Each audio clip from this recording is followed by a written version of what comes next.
Hey, if you ask someone today about North America's fountain of youth, their mind might go to Ponce de Leon, Florida, and explorers hacking their way through the jungle, right? But if you went back in time to 19th century New England and asked someone the same question, their mind just might go elsewhere.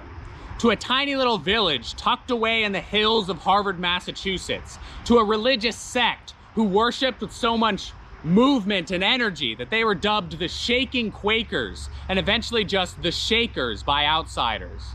And lastly, and most importantly, they might think of a little spring that was in that village. A little spring that supplied water to those Shakers. A spring that was said to have water so pure, so pristine and perfect that it would extend the life of anyone who drank its nectar. And after all, you couldn't blame them, because although the legend of New England's Fountain of Youth has really, disappeared today, at the time, it was a big deal. And the story had some credit to it too. You see, during the 19th century, the average lifespan in the Harvard Shaker village was just over 70 years of age. It would take the rest of New England all the way into the 1900s to match that figure. Now, although the legend of New England's Fountain of Youth has certainly dried up, from what I've read, the spring itself has not.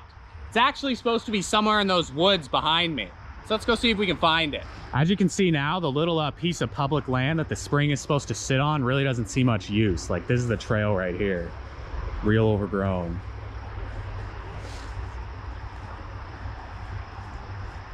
We're also literally right next to the highway.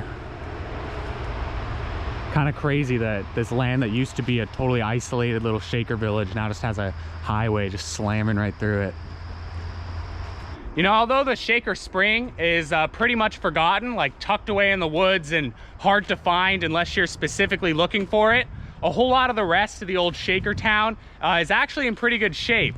Like there's an old carpenter's house, an old tailor's shop, an old meeting house, which was apparently built in one day overnight because the Shakers didn't want any of the world to see their sacred ritual process for raising a meeting house. The world, by the way, is actually what the Shakers call anyone who isn't a Shaker. They are the Shakers and we are the world. Now, unfortunately, I can't show you any of those old buildings because they've all pretty much been converted into private residences. I don't want to go sticking my camera into somebody's window, but I can show you a few other pieces of the old Shaker village that are in good shape on public land and real interesting. Like, for example, the old Shaker burial ground here, first established back in 1792. People really love this cemetery because of these solid cast iron lollipop fixtures that the Shakers started using in place of traditional gravestones. Totally unlike anything you'll find in any other cemetery in New England. The other place worth noting is Holy Hill, a little place used for worship ceremonies bordering the west side of the old village. The Shakers actually cleared off the top of the hill and kind of terraformed the whole landscape to fit their needs, starting with this path up to the top of the hill here. All these sugar maples on either side of the road were actually planted by the Shakers. They still stand here today, giving the road its name, Maple Lane. Back in the day, the Shakers used to march up this road in huge groups on their way up to worship, often singing songs the whole way up.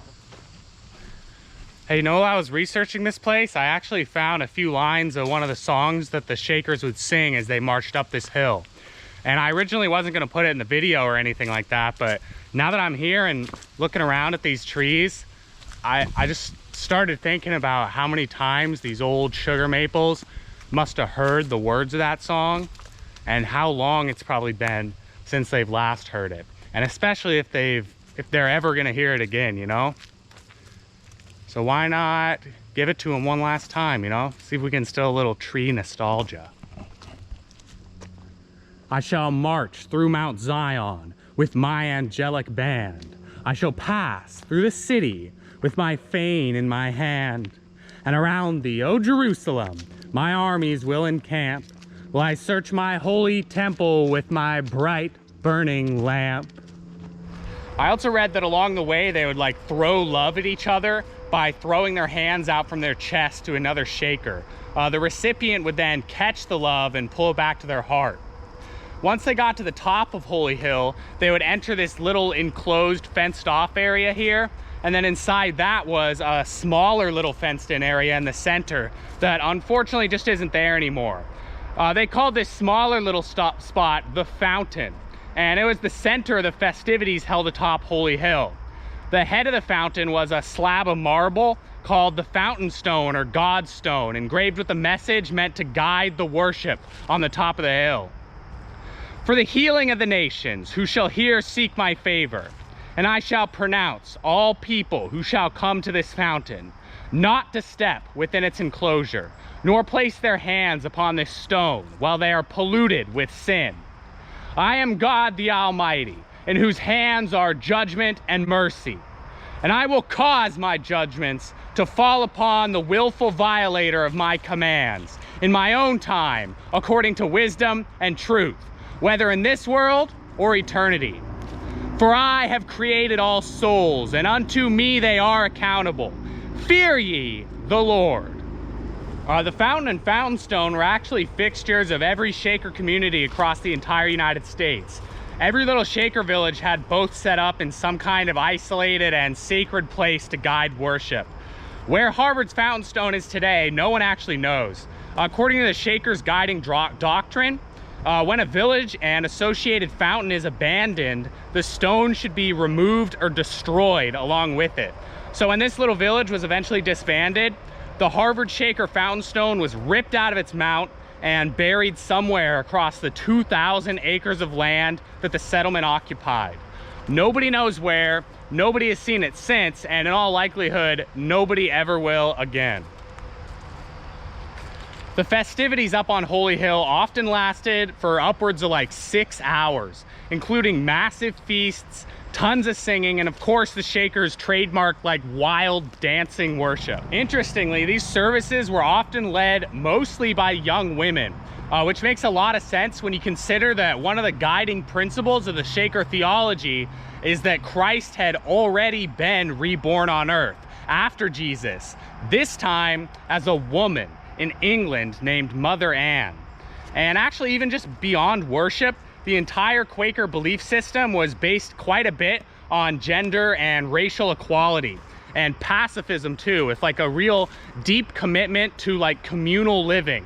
And I think I see the springhouse actually right there. That is totally it. It looks just like the pictures.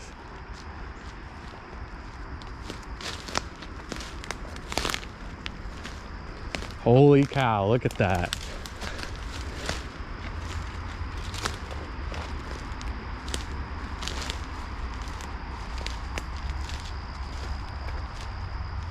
That is so cool.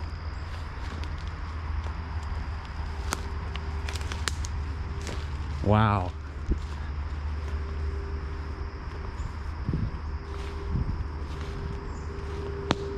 This isn't exactly how it looked back in the 19th century. They did some renovations on it in the 70s, I think, but it was pretty light. So it's still pretty close to what it would have looked like in like 1840. So the spring itself is just on the other side of this door inside this house. It's like a ground spring. There's a little pool in there. I read that typically this door is locked, and it looks like it's not right now. If it doesn't open easy though, I think I'm gonna leave it be because I don't want to break it or anything.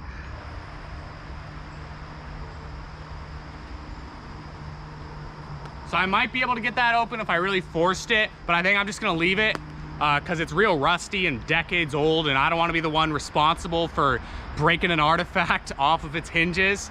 And I was expecting it to be locked anyway, so I had a backup plan. You see, there's an aqueduct that travels like an entire mile northwards up towards the Shaker village proper, and I read that a little ways up that aqueduct, one of the pipes actually burst open and is created a little vernal pool out of the spring water. So I'm gonna go see if I can find that. Check it out. I think I literally already found it.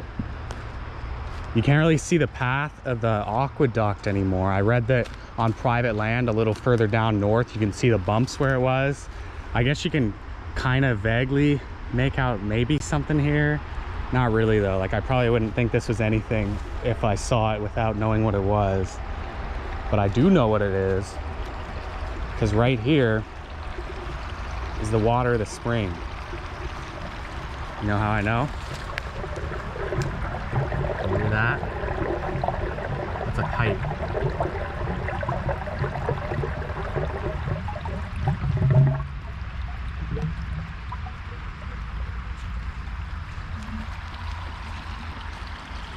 There's a little pool that the water has created. Definitely not as clean and perfect as the spring water itself. Whoa, look, a little bit of the pipe is actually sticking out too. Oh man, I hope you can see this. I hope this comes out on camera. See this metal bit right here? That's the old pipe right there. I wonder how this burst. Right here, look how thick this is. This whole bit is the pipe right here.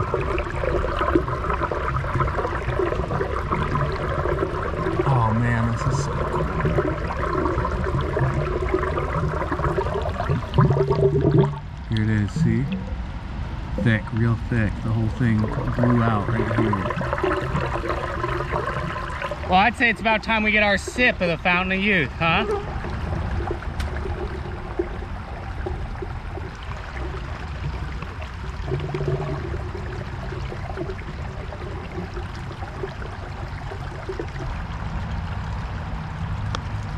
Literally perfectly clear.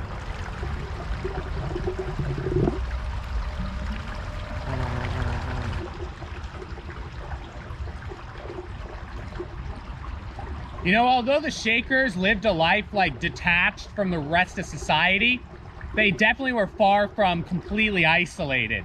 Like a huge component of life in a Shaker village was driven by commerce with the outside world. In fact, for a while, Shaker manufactured goods were actually considered some of the highest quality you could find out there. People would pay top dollar for stuff made in this humble little village. There's even some inventions you've definitely heard of that are credited to Shaker villages across the United States. Stuff like the circular saw or the flat broom, for example. Unfortunately though, as the Industrial Revolution really kicked into high gear, that whole sector of the local economy just could not compete with the mass production and efficiency that swept across America. Plus, it's hard to keep a good handle on manufacturing and subsistence crop farming when you're spending like 6 hours a day throwing raucous worship services up on the top of a hill, right? Like 3 leaves just fell directly into my glass, so we're going straight from the tap now.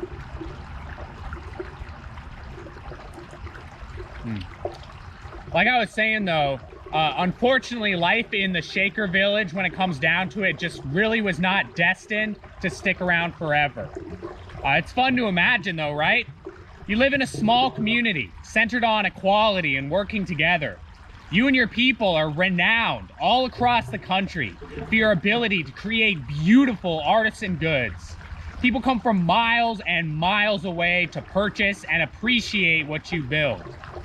And although I'm sure the Shakers would never, ever call their festivities up on Holy Hill recreation, it's hard not to imagine it that way, right? Hours of singing and dancing and eating, tucked away in a gorgeous private little corner of the forest. And don't get me wrong, I'm sure there were problems. I don't want to make it sound like some kind of utopia that we all need to mourn and try to recreate. But I'm sure it definitely felt that way, at least sometimes, to the inhabitants of this now long lost little village.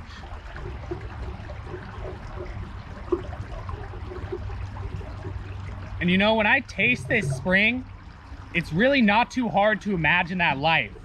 Because after all, I'm drinking the exact same water that fueled that dream. And you know, you gotta ask, was it the spring that gave something to the Shakers? Like, did the spring embed the Shakers with something, in this case eternal youth? Or was it the other way around and the Shakers gave something to the spring, something you can still taste, something in the water that they leave just a little part of themselves, the people they were and the life they lived, right here flowing out of this pipe? I'm gonna call this water an A+.